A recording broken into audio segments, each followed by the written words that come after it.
অন্যদিকে বাংলাদেশের থেকে ফাঁপা হুঁশিয়ারি যেন চলছেই। এবার আসরে জামাত নেতা।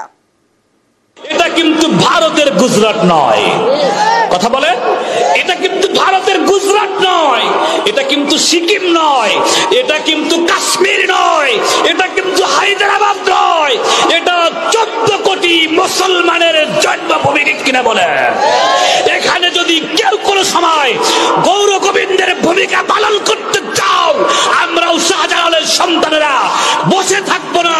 একবার শাহজালালের সন্তানদের হাতে তরবারি উঠলে এই তরবারি আর নামবে না।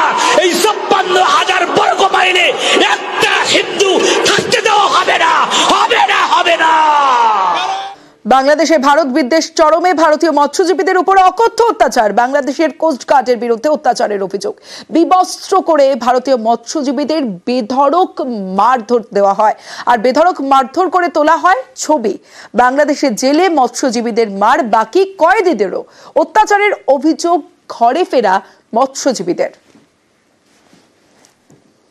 আমরা এখান থেকে দিয়ে বাড়াই 18 তারিখ নাগাদ, ধরা পড়ি 20 তারিখ নাগাদ। আমাদেরকে ধরেছিল, ওই আমরা 2-3 কিলোমিটার ঢুকে গেছিলাম আর কি।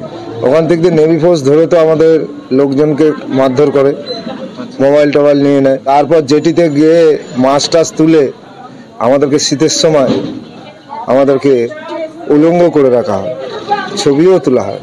আমরা তখন মার খেয়েছি তো, যন্ত্রণা অতটা বুঝতে পারিনি। খারাপ খারাপ ভালো ভাষা বলা হয়েছে। জেলার সাহেব খুব ভালো ছিল, উনি আমাদেরকে সতর্ক করে ঠিক রেখেছিল। নেভি ধরেছে তো শুধু সঙ্গে সঙ্গে মার, ঘাটে নিয়ে গিয়ে মাছ ফাছ তুলে আবার আমাদেরকে উলঙ্গ করে মারধর করেছে। ছবি তোলার পরে মারা হয়েছে।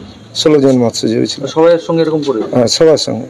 আগের মাসের 20 তারিখে ধরেছে, জাহাজে পিঠ মোড়া করে বেঁধে নিয়ে গেছে, সমস্ত মাছ তুলিয়েছে, মৎস্যজীবী আধার কার্ড নিল, আগে পিছে ছবি তুলেছে, একদম উলঙ্গ করে। আমরা তো ভয়ে কিছু বলি না, আবার নাহলে মারধর করবে। মারধর তো করেছে প্রথমে, নেভিতে তোলার পর পিছনে হাত বেঁধে মেরেছে। আমাদের আগে যেগুলোকে ধরেছিল তাদেরকে তো বেদম মেরেছে, এমন করে মেরেছে মানে পায়খানা করতে গেলে মানে রক্ত যেত। ওরা আমাদেরকে বলছে তোমরা এখানে দাঁড়াও, ছবি তুলবে। সে বলছে প্যান্ট জামা খুলে ফেলো, বেশি মারবে। সেই ভয়ে আমরা যেহেতু সীমা লঙ্ঘন করে ভিতরে জলের স্রোতে ঢুকে গেছি, কিছু বলতে পারি না। পুলিশ বলছে বলে তোদের মা নেই, তোদের বাংলাদেশের থেকে ছেড়ে মা তোদেরকে হেল্প করবে, তোদের মা চলে গেছে, তোদের মা মরে গেছে, মানে শেখ হাসিনার কথাটা বলছে।